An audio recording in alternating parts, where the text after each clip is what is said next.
വയനാട് ഉരുൾപൊട്ടലിൽ ദുരന്തബാധിതരായി ക്യാമ്പുകളിൽ കഴിയുന്നവർക്ക് വാടക വീടുകളിലേക്ക് മാറുന്നതിനായി മുഖ്യമന്ത്രിയുടെ ദുരിതാശ്വാസ നിധിയിൽ നിന്നും വാടക ഇനത്തിൽ പ്രതിമാസ തുക അനുവദിക്കാൻ നേരത്തെ തീരുമാനിച്ചിട്ടുണ്ട്. ഒരു കുടുംബത്തിന് പ്രതിമാസം 6000 രൂപ വരെയാണ് വാടക ഇനത്തിൽ നൽകുക. ബന്ധുവീടുകളിലേക്ക് മാറുന്നവരുണ്ടാവും. ആ കുടുംബങ്ങൾക്കും വാടക ഇനത്തിൽ പ്രതിമാസം 6000 രൂപ ലഭിക്കും. സൗജന്യ താമസമൊരുക്കുകയാണ് സർക്കാർ ലക്ഷ്യം. അതിൽ സർക്കാർ ഉടമസ്ഥതയിലോ മറ്റ് പൊതു ഉടമസ്ഥതയിലോ ചില സ്വകാര്യ വ്യക്തികൾ സൗജന്യമായി നൽകുന്ന വീടുകളിലോ മാറുന്ന കുടുംബങ്ങൾക്ക് ഈ പറയുന്ന പ്രതിമാസ വാടക ലഭിക്കില്ല. കാരണം അതിന് വാടക നൽകേണ്ടി വരില്ല എന്നർത്ഥം. മുഴുവനായി സ്പോൺസർഷിപ്പ് മുഖേന താമസ സൗകര്യം ഒരുക്കുന്ന ചില കെട്ടിടങ്ങളുണ്ടാവും. അങ്ങനെയുള്ള കെട്ടിടങ്ങളിൽ താമസിക്കുന്നവർക്കും പ്രതിമാസ വാടക നൽകേണ്ടി വരില്ല. അപ്പോൾ അവർക്കും പ്രതിമാസ വാടക ലഭിക്കില്ല. ഭാഗികമായി സ്പോൺസർഷിപ്പ് നൽകുന്ന കേസുകളിൽ അതിൻ്റെ ശേഷിക്കുന്ന തുക പരമാവധി 6000 രൂപ വരെ പ്രതിമാസ വാടക അനുവദിക്കുകയാണ് ചെയ്യുക. അതാണ് ഈ വാടക ആയിട്ട് ബന്ധപ്പെട്ട് വ്യക്തത വരുത്താനുള്ളത്. സർട്ടിഫിക്കറ്റുകൾ നഷ്ടപ്പെട്ടു പോയവരാണല്ലോ അവിടെ ധാരാളമുള്ളത്. അത് വീണ്ടെടുക്കുന്നതിനായി മാർഗനിർദ്ദേശങ്ങൾ പുറപ്പെടുവിച്ചിട്ടുണ്ട്. അത് 2018 നമ്മൾ ചെയ്തതാണത്. അതിന് സമാനമായി വിവിധ രേഖകൾ നഷ്ടപ്പെട്ടവർക്ക് യൂണിവേഴ്സിറ്റികൾ, സർക്കാർ സ്ഥാപനങ്ങൾ, തദ്ദേശഭരണ സ്ഥാപനങ്ങൾ, ബോർഡുകൾ, കോർപ്പറേഷനുകൾ, കമ്മീഷനുകൾ, ഡയറക്ടറേറ്റുകൾ ഇങ്ങനെയുള്ള സ്ഥാപനങ്ങളിൽ നിന്ന് ഡ്യൂപ്ലിക്കേറ്റോ പുതുക്കിയ രേഖകളോ നൽകുമ്പോൾ യാതൊരു ഫീസും ഈടാക്കാൻ പാടുള്ളതല്ല എന്ന് ഉത്തരവ് നൽകിയിട്ടുണ്ട്. ദുരന്തത്തിൽ മരണപ്പെട്ടവരുടെ ആശ്രിതർക്ക് 6 ലക്ഷം രൂപയാണ് സാധാരണ ധനസഹായം ലഭിക്കുക. അപ്പോൾ ഇതിൽ SDRFൽ നിന്നാണ് 4 ലക്ഷം രൂപ നൽകുന്നത്. അതിനു പുറമെ മുഖ്യമന്ത്രിയുടെ ദുരിതാശ്വാസ നിധിയിൽ നിന്ന് 2 ലക്ഷം രൂപ കൂടി അനുവദിക്കാൻ ഇന്ന് രാവിലെ മന്ത്രിസഭാ യോഗം തീരുമാനിച്ചിട്ടുണ്ട്. അപ്പോൾ 4 + 2 അപ്പോൾ 6 ലക്ഷം രൂപ ആ ഇനത്തിൽ നൽകാൻ കഴിയും. ഇതോടൊപ്പം തന്നെ അംഗവൈകല്യം വന്നവരുണ്ട്. കണ്ണുകൾ, കൈകാലുകൾ ഇവയെല്ലാം നഷ്ടപ്പെട്ടവർക്ക് 60% വൈകല്യം ബാധിച്ചവർക്ക് 75,000 രൂപ. 75,000 രൂപ എന്ന് പറയുന്നത് അതിന് സാധാരണ നിലക്ക് കൊടുക്കുന്ന തുകയുണ്ട്. അതിന് പുറമേയുള്ളതാണ് 75,000 രൂപ. ഇത് മുഖ്യമന്ത്രി ദുരിതാശ്വാസ നിധിയിൽ നിന്ന് നൽകുന്ന പ്രത്യേക തുകയാണ്. അതോടൊപ്പം 40% മുതൽ 60% വരെ വൈകല്യം ബാധിച്ചവർക്ക് 50,000 രൂപ. അതും CMDRFൽ നിന്ന് അനുവദിക്കുന്നതാണ്. ഗുരുതരമായ പരിക്ക് പറ്റിയവർക്ക്, ഇത് അംഗവൈകല്യം വന്നവരാണ്, ഗുരുതരമായി പരിക്ക് പറ്റിയവർക്കും 50,000 രൂപ ഇതിന് പുറമെ അനുവദിക്കുന്ന നിലയുണ്ടാവും. മറ്റൊരു പ്രശ്നം വരുന്നത് ഈ മരണപ്പെട്ട ആളുകൾക്ക് അവരുടെ ധനസഹായം അനുവദിക്കുന്ന ഘട്ടത്തിൽ, കുടുംബത്തിന് ധനസഹായം അനുവദിക്കുമ്പോൾ അതിനായി അടുത്ത ബന്ധുക്കൾ,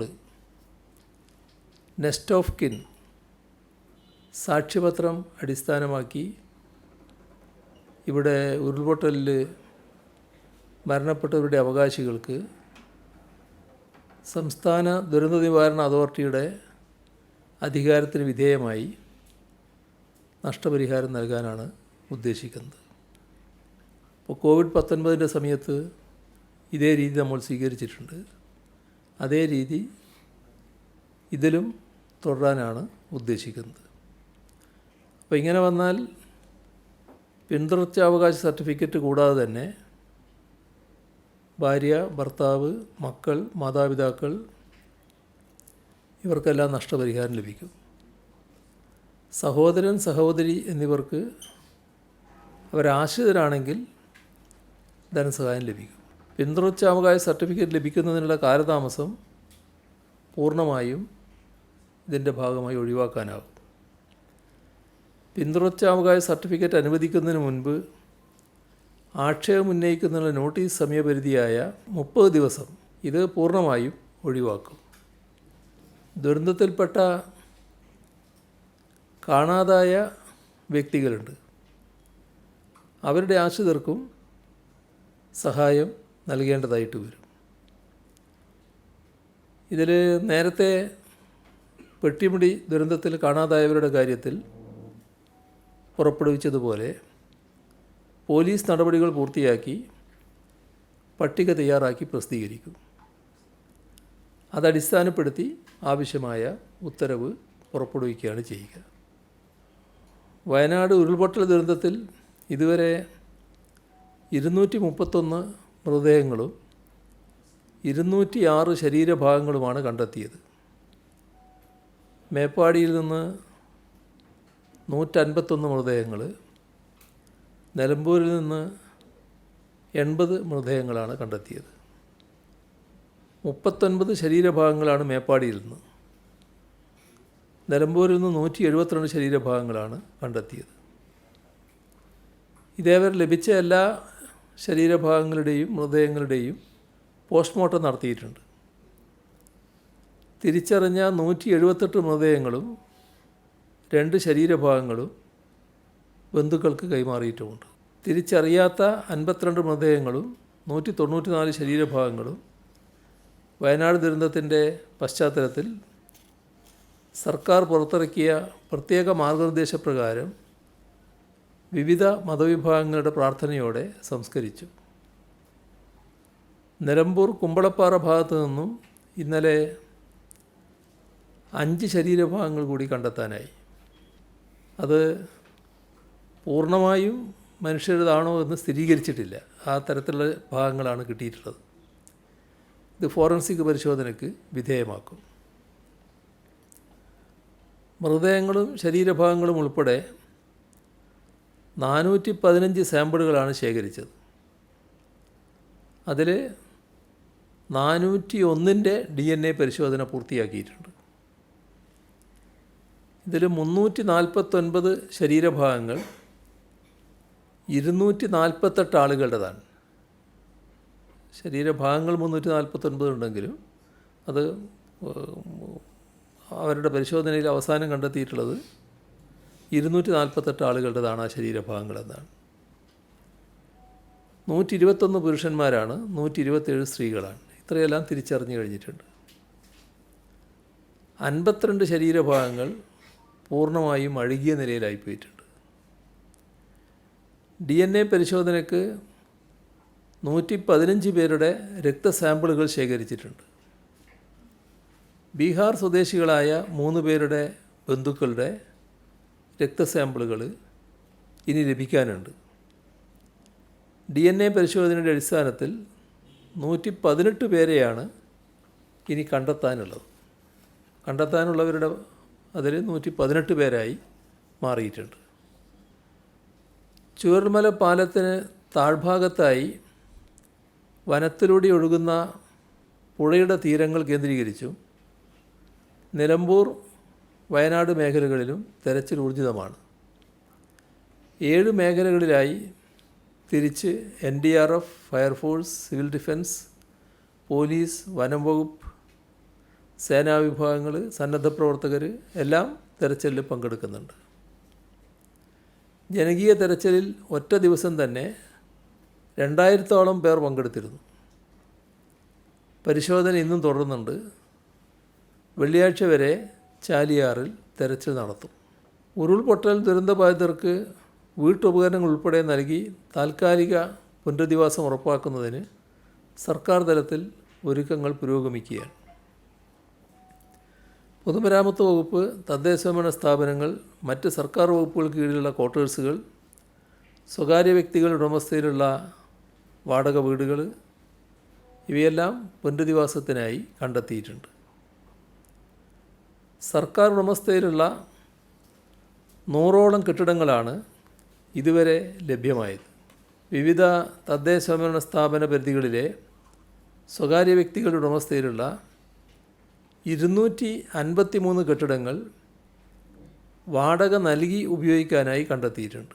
ഇതുകൂടാതെ 100ഓളം വീട്ടുടമസ്ഥർ വീടുകൾ വാടകയ്ക്ക് നൽകാനുള്ള സന്നദ്ധതയും അറിയിച്ചിട്ടുണ്ട്. താൽക്കാലിക പുനരധിവാസത്തിനായി ഹാരിസൺ മലയാളത്തിലെ തൊഴിലാളി യൂണിയനുകൾ ഇപ്പോൾ നൽകാൻ തയ്യാറായിട്ടുള്ള 53 വീടുകളും നൽകാമെന്നേറ്റ ബാക്കി വീടുകളുടെയും ഭദ്രതയും നടത്തിപ്പും സംബന്ധിച്ച് റിപ്പോർട്ട് നൽകാൻ ആവശ്യപ്പെട്ടിട്ടുണ്ട്. ട്രേഡ് യൂണിയൻ പ്രതിനിധികൾ, മാനേജ്മെൻറ്റ് പ്രതിനിധികൾ ഇവരെല്ലാം പരിശോധന നടത്തി ഏതൊക്കെ തൊഴിലാളികളെ പരിഗണിക്കുമെന്നുൾപ്പെടെയുള്ള കണക്ക് ലഭ്യമാക്കണമെന്ന നിർദ്ദേശവും നൽകിയിട്ടുണ്ട്.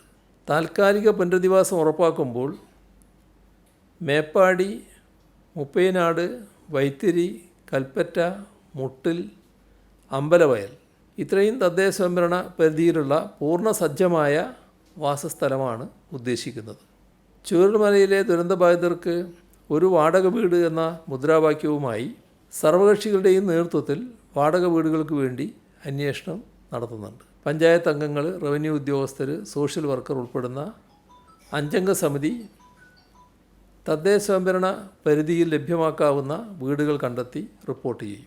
അതിവേഗം രേഖകൾ നൽകാൻ ദുരന്തബാധിതർക്ക് ക്യാമ്പുകളിൽ സജ്ജമാക്കിയ പ്രത്യേക ക്യാമ്പയിനിലൂടെ ഇതുവരെ 1368 സർട്ടിഫിക്കറ്റുകൾ ലഭ്യമാക്കിയിട്ടുണ്ട്. നാശനഷ്ടം സംഭവിച്ച എല്ലാ കുടുംബങ്ങളും പുനരധിവാസ പാക്കേജിൽ ഉൾപ്പെടുന്നുവെന്ന് ഉറപ്പുവരുത്തും. ക്യാമ്പുകളിലും കുടുംബ വീടുകളിലും ആശുപത്രികളിലും കഴിയുന്നവർ ഉൾപ്പെടെ അർഹരായ മുഴുവൻ പേർക്കും സഹായം ലഭ്യമാകും. പുനരധിവാസ പദ്ധതിയിൽ ഉൾപ്പെടാൻ ദുരിതാശ്വാസ ക്യാമ്പുകളിൽ രജിസ്റ്റർ ചെയ്യണമെന്ന രീതിയിൽ നടക്കുന്ന പ്രചരണം അടിസ്ഥാനരഹിതമാണ്. അത് ഈ അടിസ്ഥാനരഹിതമായ പ്രചരണം നടത്താൻ ചില വിദ്വാന്മാർക്ക് വലിയ താല്പര്യമാണ്. അതിൻ്റെ ഭാഗമായിട്ടാണ് ഇത് വന്നിട്ടുള്ളത്. ക്യാമ്പുകളിൽ ആരൊക്കെ കഴിയുന്നുവെന്ന് നോക്കിയല്ല, ഉരുൾപൊട്ടൽ ദുരിതം വിതച്ച പ്രദേശങ്ങളിൽ നിന്നുള്ള കൃത്യമായ ഡാറ്റയുടെ അടിസ്ഥാനത്തിലാണ് പാക്കേജ് തയ്യാറാക്കുന്നത്. സംസ്ഥാന സർക്കാർ നിയോഗിച്ച വിദഗ്ധ സംഘം ദുരന്ത മേഖലകളിൽ പരിശോധന നടത്തി വരികയാണ്. ദേശീയ ഭൗമശാസ്ത്ര പഠന കേന്ദ്രത്തിലെ മുതിർന്ന ശാസ്ത്രജ്ഞൻ ജോൺ മത്തായിയുടെ നേതൃത്വത്തിലുള്ള 5 സംഘമാണ് ദുരന്തബാധിത പ്രദേശങ്ങളും അനുബന്ധ മേഖലകളും പരിശോധിക്കുന്നത്. ഉരുൾപൊട്ടലിൻ്റെ പ്രഭവ കേന്ദ്രങ്ങളായ പുഞ്ചിരിമട്ടവും അനുബന്ധ പ്രദേശവും ഇന്നലെ സംഘം പരിശോധിച്ചു. പ്രദേശത്തെ മണ്ണിൻ്റെയും പാറകളുടെയും സാമ്പിളുകൾ ശേഖരിച്ചിട്ടുണ്ട്. ഇവ വിശദമായ പരിശോധനയ്ക്ക് വിധേയമാക്കും. ദുരന്തം സംഭവിച്ചത് എങ്ങനെയെന്നും ഉരുൾപൊട്ടലിൽ സംഭവിച്ച പ്രതിഭാസങ്ങളും സംഘം വിലയിരുത്തും. ദുരന്തസ്ഥലത്തെ ഭൂവിനിയോഗത്തെക്കുറിച്ചും സംഘം റിപ്പോർട്ട് നൽകും. ദുരന്തപ്രദേശത്തെയും അനുബന്ധ മേഖലകളിലെയും അപകട സാധ്യതകൾ വിലയിരുത്തും.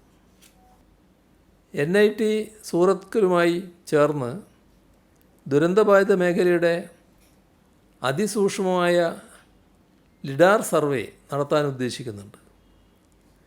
ഈ സർവേയിലൂടെ ഭൂമിയുടെ ഉപരിതലവും ഉപരിതലത്തിന് മുകളിലുള്ള എല്ലാ വസ്തുക്കളുടെയും കൂടുതൽ സൂക്ഷ്മമായ വിവരങ്ങൾ ലഭിക്കും. ഈ വിവരങ്ങൾ ഉപയോഗിച്ചുകൊണ്ട് വിദഗ്ധ സംഘം നൽകുന്ന റിപ്പോർട്ട് കൂടി പരിഗണിച്ചാണ് ഇനിയുള്ള ഭൂവിനിയോഗത്തിൻ്റെ രീതികൾ നിശ്ചയിക്കാൻ സാധിക്കുക. NIT സൂറത്തിലെ ദുരന്ത നിവാരണ വിദഗ്ധൻ ശ്രീവത്സ കോലത്തയാർ ആണ് ഈ സംഘത്തെ നയിക്കുന്നത്. ഡ്രോൺ ഉപയോഗപ്പെടുത്തിയുള്ള ലിഡാർ സർവേ ആണിവിടെ നടത്താൻ ഉദ്ദേശിക്കുന്നത്. ദുരന്തബാധിത പ്രദേശത്തിൻ്റെ ഏരിയൽ ഫോട്ടോഗ്രാഫ്സ് അടക്കമുള്ള സൂക്ഷ്മമായ ചിത്രങ്ങൾ ഇതിൻ്റെ ഭാഗമായി എടുക്കാനാവും. മുൻപുണ്ടായിരുന്ന ഭൂതലം എങ്ങനെയായിരുന്നു, ദുരന്തശേഷം എന്തെല്ലാം മാറ്റങ്ങൾ വന്നു, ഏതൊക്കെ പ്രദേശത്താണ് വലിയ ആഘാതമുണ്ടായത്, ഇത്തരം കാര്യങ്ങളെല്ലാം കണ്ടെത്താനും ഭാവിയിൽ ഈ പ്രദേശത്തെ ഭൂവിനിയോഗം നിർണ്ണയിക്കുമ്പോൾ എന്തെല്ലാം പ്രതിബന്ധങ്ങളുണ്ടെന്ന് തിരിച്ചറിയാനും ഈ സർവേ റിപ്പോർട്ട് സഹായകമാകും. ലിഡാർ സർവേ വഴി മരങ്ങൾ, മരത്തിൻ്റെ ഉയരം, പാറകൾ ഇവയെല്ലാം സൂക്ഷ്മമായി പരിശോധിക്കാൻ സാധിക്കും. 50 സെൻറ്റിമീറ്റർ വരെ വലിപ്പമുള്ള വസ്തുക്കൾ ഇതുവഴി കണ്ടെത്താനാകുമെന്നാണ് വിദഗ്ധർ അവകാശപ്പെടുന്നത്. ദുരന്ത നിവാരണ ഘട്ടങ്ങളിൽ മനുഷ്യരുടെ പുനരധിവാസം പോലെ തന്നെ പ്രധാനപ്പെട്ട ഘടകമാണ് വളർത്തുമൃഗങ്ങളുടേത്. ദുരിതമനുഭവിച്ചവർക്കായി ക്യാമ്പുകൾ ആരംഭിച്ചതുപോലെ ദുരന്തത്തിലകപ്പെട്ട വളർത്തുമൃഗങ്ങൾക്കായി 2 ക്യാമ്പുകളാണ് പ്രവർത്തിച്ചത്. ദുരന്തപ്രദേശത്തെ ഉരുക്കൾക്കും അരുമ മൃഗങ്ങൾക്കുമായി ക്ഷീരവികസന വകുപ്പിൻ്റെ 24 മണിക്കൂർ പ്രവർത്തിക്കുന്ന കൺട്രോൾ സെൽ മുഖേന വിവിധ സംഘടനകൾ തീറ്റ വസ്തുക്കൾ, ധാതുലവണ മിശ്രിതം ഇവയെല്ലാം കർഷകർക്ക് എത്തിച്ചു നൽകുന്നുണ്ട്. ഇന്നലെ മാത്രം 8 മെട്രിക് ടൺ തീറ്റ, 5 ടൺ വൈക്കോൽ, അരുമമൃഗങ്ങൾക്കുള്ള ഭക്ഷണ സാധനങ്ങൾ ഇവയെല്ലാം പാലക്കാട് അരുവി ഫീഡ്സ് വഴി എത്തിക്കാനായിട്ടുണ്ട്. ഈ സമയത്ത് തന്നെയാണ് വെലങ്ങാട് ദുരന്തവുമുണ്ടായത്. കഴിഞ്ഞ മാസം 30-ന് വാണിമേൽ ഗ്രാമപഞ്ചായത്തിലും അടിച്ചിപ്പാറ മലയിലുമുണ്ടായ ഉരുൾപൊട്ടൽ അത് നേരത്തെ ഇവിടെ പരാമർശിച്ചതാണ്. പന്നിയേരി, മലയങ്ങാട്, കമ്പളിപ്പാറ, പാനവും കൂറ്റല്ലൂർ ഈ ഭാഗങ്ങളിലാണ് ചെറുതും വലുതുമായ ഉരുൾപൊട്ടലും മണ്ണിടിച്ചിലും ഉണ്ടായത്. അവിടെ പ്രാഥമിക പരിശോധന നടന്നിട്ടുണ്ട്. ഉണ്ടായ നഷ്ടത്തിൻ്റെ തോത് റവന്യൂ അധികാരികൾ കൃത്യമായി രേഖപ്പെടുത്തിയിട്ടുണ്ട്. അത് റിപ്പോർട്ട് ചെയ്തിട്ടുമുണ്ട്. അതോടൊപ്പം തന്നെ പഞ്ചായത്ത് എഞ്ചിനീയറിംഗ് വിഭാഗത്തിൻ്റെ അസസ്മെൻറ്റിന് ശേഷമുള്ള കണക്കും ലഭിക്കാനിരിക്കുകയാണ്. ഇപ്പോൾ കലക്ടർ റിപ്പോർട്ട് വിശദമായി അയച്ചിട്ടുണ്ട്. ആ റിപ്പോർട്ടിൻ്റെ വിശദാംശങ്ങളിലേക്ക് ഇപ്പോൾ ഞാൻ കടക്കുന്നില്ല. റവന്യൂ മന്ത്രിയുടെ അധ്യക്ഷതയിൽ വിലങ്ങാട് പ്രത്യേക യോഗം ചേർന്ന് സ്ഥിതിഗതികൾ വിലയിരുത്തിയിരുന്നു. ദുരന്തബാധിത പ്രദേശത്ത് റവന്യൂ മന്ത്രിക്ക് പുറമെ വനം, പൊതുമരാമത്ത്, ജലവിഭവം, കൃഷി ഇത്രയും വകുപ്പ് മന്ത്രിമാരും അവിടെ സന്ദർശിച്ചിരുന്നു. തകരാറിലായ വൈദ്യുതി ബന്ധം പുനരാരംഭിക്കാനായി 4 കിലോമീറ്റർ നീളത്തിൽ പുതുതായി അവിടെ ലൈൻ വലിക്കേണ്ടി വന്നു.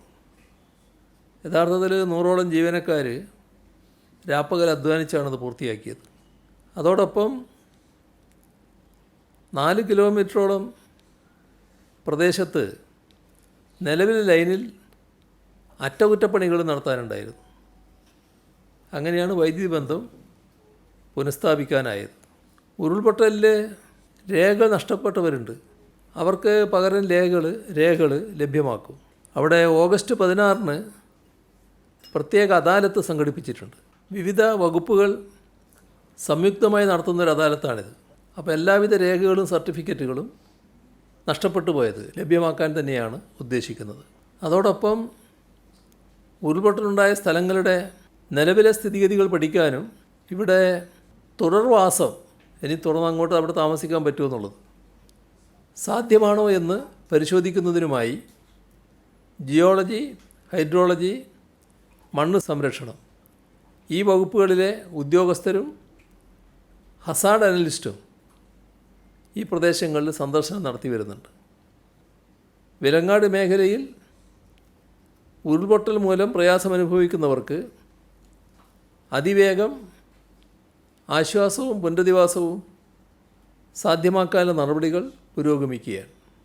നമ്മുടെ കാലാവസ്ഥാ വകുപ്പിൻ്റെ മുന്നറിയിപ്പുകൾ എടുത്ത് പരിശോധിച്ചാൽ തെക്കൻ ശ്രീലങ്കയ്ക്ക് മുകളിൽ ചക്രവാത ചുഴിയും റായൽസീമ മുതൽ കോമറിൻ മേഖല വരെ ന്യൂനമർദ്ദ പാത്തിയും രൂപപ്പെട്ടതിൻ്റെ ഫലമായി കേരളത്തിൽ അടുത്ത 5 ദിവസം വ്യാപകമായി ഇടി, മിന്നൽ ഇവയോടുകൂടിയ മിതമായ ഇടത്തരം മഴയ്ക്ക് സാധ്യതയുണ്ട്. ഒറ്റപ്പെട്ട സ്ഥലങ്ങളിൽ ഇന്നും നാളെയും അതിശക്തമായ മഴയ്ക്കും സാധ്യതയുണ്ട്. ആഗസ്റ്റ് 16-17 വരെ ശക്തമായ മഴയ്ക്ക് സാധ്യതയുണ്ട് എന്നാണ് കേന്ദ്ര കാലാവസ്ഥാ വകുപ്പ് അറിയിച്ചിട്ടുള്ളത്. കേന്ദ്ര കാലാവസ്ഥാ വകുപ്പ് ഓറഞ്ച്, മഞ്ഞ അലേർട്ടാണ് പ്രഖ്യാപിച്ചിട്ടുള്ളതെങ്കിലും കുറഞ്ഞ സമയത്തിനുള്ളിൽ കൂടിയ മഴയ്ക്ക് സാധ്യതയുള്ളതിനാൽ യെല്ലോ അലേർട്ട് പ്രഖ്യാപിച്ച എല്ലാ ജില്ലകളിലും ഓറഞ്ച്, റെഡ് അലേർട്ടിന് സമാനമായ മുൻകരുതലുകൾ സ്വീകരിക്കാൻ നിർദ്ദേശം നൽകിയിട്ടുണ്ട്. മലയോര മേഖലകളിലും കഴിഞ്ഞ ദിവസങ്ങളിൽ ശക്തമായ മഴ ലഭിച്ച പ്രദേശങ്ങളിലും കൂടുതൽ ജാഗ്രത പാലിക്കേണ്ടതുണ്ട്. വയനാട് ജില്ലയിൽ പല സ്ഥലങ്ങളിലും കഴിഞ്ഞ 24 മണിക്കൂറിനിടെ ഒറ്റപ്പെട്ട ഇടങ്ങളിൽ ശക്തമായ മഴയുണ്ടായിരുന്നു. മേപ്പാടി പഞ്ചായത്തിലെ പൂത്തുമല ഭാഗങ്ങളിൽ ശക്തമായ മഴയാണ് ഉണ്ടായത്.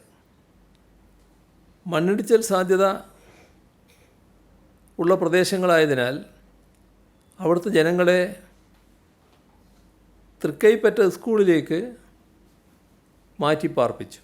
കേന്ദ്ര സർക്കാർ പുറപ്പെടുവിച്ച 2019 തീരദേശ നിയന്ത്രണ മേഖലാ വിജ്ഞാപനത്തിൻ്റെ അടിസ്ഥാനത്തിൽ തയ്യാറാക്കിയതും കേരള തീരദേശ പരിപാലന അതോറിറ്റി അംഗീകരിച്ചതുമായ കേരളത്തിൻ്റെ കരട് തീരദേശ പരിപാലന പ്ലാൻ അംഗീകാരത്തിനായി കേന്ദ്ര വനം, പരിസ്ഥിതി, കാലാവസ്ഥ വ്യതിയാന മന്ത്രാലയത്തിന് സമർപ്പിക്കാൻ ഇന്ന് ചേർന്ന മന്ത്രിസഭാ യോഗം തീരുമാനിച്ചിട്ടുണ്ട്. CRZ 3 നിന്നും CRZ 2 തരം മാറ്റുന്നതിന് കേന്ദ്ര സർക്കാരിലേക്ക് സംസ്ഥാന സർക്കാർ ശുപാർശ ചെയ്തത് 175 നഗരസ്വഭാവമുള്ള ഗ്രാമപഞ്ചായത്തുകളായിരുന്നു.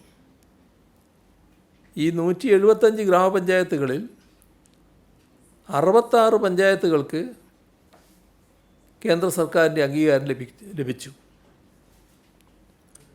അപ്പോൾ ബാക്കി 109 പഞ്ചായത്തുകളെ കൂടി CRZ 2 കാറ്റഗറിയിലേക്ക് മാറ്റുന്നതിന് വീണ്ടും കേന്ദ്ര സർക്കാരിനോട് അഭ്യർത്ഥിക്കാനാണ് തീരുമാനിച്ചിട്ടുള്ളത്. ദുരിതാശ്വാസ നിധിയുടെ നിലയെടുത്താൽ മലപ്പുറം പെരിന്തൽമണ്ണയിലെ 10 വയസ്സുള്ള സിയ സഹ്റ രക്ഷിതാക്കളായ മുഹമ്മദ് നിസാർ, ജസീല എന്നിവർക്കൊപ്പം എത്തി തൻ്റെ സ്വർണ്ണ പാദസരം ദുരിതാശ്വാസ നിധിയിലേക്ക് കൈമാറി. ഈ കുട്ടി ഗുരുതരമായ ആരോഗ്യ പ്രശ്നങ്ങൾ നേരിടുന്ന കുട്ടിയാണ്. ഇവിടെ RCCയിലാണ് കുട്ടിയുടെ ചികിത്സയ്ക്ക് ആവശ്യമായ മരുന്നുകൾ ലഭിക്കുന്നത്. കോവിഡ് ലോക്ക്ഡൗൺ കാലത്ത് മരുന്ന് ലഭിക്കാത്ത സാഹചര്യമുണ്ടായി. തുടർന്ന് ഇവിടെ ബന്ധപ്പെടുകയും വേഗത്തിൽ തന്നെ മരുന്ന് ആ ഘട്ടത്തിൽ ലഭ്യമാക്കാനും കഴിഞ്ഞു. അത് കുട്ടിയെയും കൊണ്ട് വന്ന രക്ഷിതാക്കൾ പ്രത്യേകം ഓർമ്മപ്പെടുത്തുകയുണ്ടായി. ദുരന്തബാധിതർക്ക് സഹായവുമായി ധാരാളം കുട്ടികളിപ്പോൾ മുന്നോട്ട് വരുന്നുണ്ട്. പിറന്നാൾ ദിവസം വസ്ത്രം വാങ്ങാൻ, സൈക്കിൾ വാങ്ങാൻ, ചെറിയ ആഭരണങ്ങൾ വാങ്ങാൻ സ്വരൂപിച്ച തുകകൾ, സമ്മാനമായി ലഭിച്ച തുകകൾ, പിന്നെ കുടുക്കയിലെ സമ്പാദ്യം, ഇതെല്ലാം ദുരിതബാധിതർക്കായി അവർ കൈമാറുകയാണ്. അത്തരത്തിലൊന്ന് മലപ്പുറം തിരൂരിലെ വെട്ടം AHM LP സ്കൂൾ വിദ്യാർത്ഥികളുടെ സംഭാവന. അവിടുത്തെ വിദ്യാർത്ഥികൾ കാരുണ്യ കുടുക്കയിലൂടെ സമാഹരിച്ച 3,00,000 രൂപ ദുരിതാശ്വാസ നിധിയിലേക്ക് കൈമാറി. കുട്ടികൾ നല്ല ശീലങ്ങൾ വളർത്തുന്നതോടൊപ്പം അവരെ ജീവകാരുണ്യ പ്രവർത്തനങ്ങളിൽ പങ്കാളികളാക്കുക എന്ന ലക്ഷ്യത്തിലാണ് ഈ വിദ്യാലയത്തിൽ കാരുണ്യ കുടുക്ക എന്ന ആശയം നടപ്പാക്കുന്നത്. കുട്ടികൾക്കും അധ്യാപകർക്കുമായി പ്രത്യേക കാരുണ്യ കുടുക്കുകളുണ്ട്. താല്പര്യമുള്ള തുക ഇത് നിക്ഷേപിക്കുകയാണ്. കഴിഞ്ഞ മഹാപ്രളയത്തിലും കോവിഡിലും ഇതേ മാതൃകയിൽ ഇവിടുത്തെ വിദ്യാർത്ഥികൾ സംഭാവന നൽകിയിരുന്നു. ദുരിതാശ്വാസ നിധിയിലേക്ക് ഇന്നലെ ലഭിച്ച സംഭാവനകൾ പ്രത്യേകം പത്രക്കുറിപ്പായി ഇന്നലെ തന്നെ നൽകിയിരുന്നു. ഇന്ന് രാവിലെ 11 മണി വരെ ആകെ 140,20,65,329 രൂപയാണ് ദുരിതാശ്വാസ നിധിയിലേക്ക് ലഭിച്ചത്. ദുരിതാശ്വാസ നിധിയുമായി ബന്ധപ്പെട്ട് നല്ല രീതിയിലാണ് പൊതുവെ നാട് പ്രതികരിക്കുന്നത്. പൊതുവിൽ മാധ്യമങ്ങളും നല്ല രീതിയിലാണ് പ്രതികരിച്ചത്. ആദ്യഘട്ടത്തിലുണ്ടായ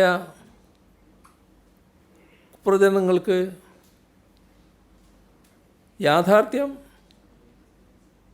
ജനങ്ങളെ അറിയിക്കുന്ന രീതിയിലുള്ള മാധ്യമ ഇടപെടൽ ഉണ്ടായത് പ്രത്യേകം ശ്രദ്ധിക്കത്തക്കതാണ്. അതുകൊണ്ട് തന്നെ ദുരിതാശ്വാസ നിധിയിലേക്ക് സംഭാവന നൽകുന്നതിൽ നിരവധി മാധ്യമങ്ങളും മാധ്യമപ്രവർത്തകരും മാതൃകയായി മാറിയിട്ടുണ്ട്. കാസർഗോഡ് പ്രസ് ക്ലബ്ബ് ഇന്ന് 2,30,000 രൂപയാണ് സംഭാവനയായി നൽകിയത്. ഇന്ന് ലഭിച്ച മറ്റ് സംഭാവനകളെടുത്താൽ Kerala nurses and midwives council 5 crore, Kottayam ജില്ലാ പഞ്ചായത്ത് 1 കോടി, കണ്ണൂർ ജില്ലാ പഞ്ചായത്ത് 1 കോടി, പത്തനംതിട്ട ജില്ലാ പഞ്ചായത്ത് 1 കോടി, തിരുവനന്തപുരം ടെക്നോ പാർക്ക് 1 കോടി, ഡെൻ്റൽ കൗൺസിൽ 25 ലക്ഷം, കേരള ഫയർ സർവീസ് അസോസിയേഷൻ 7,26,450 രൂപ, കുക്കി സ്റ്റുഡൻസ് ഓർഗനൈസേഷൻ 1,00,000 രൂപ,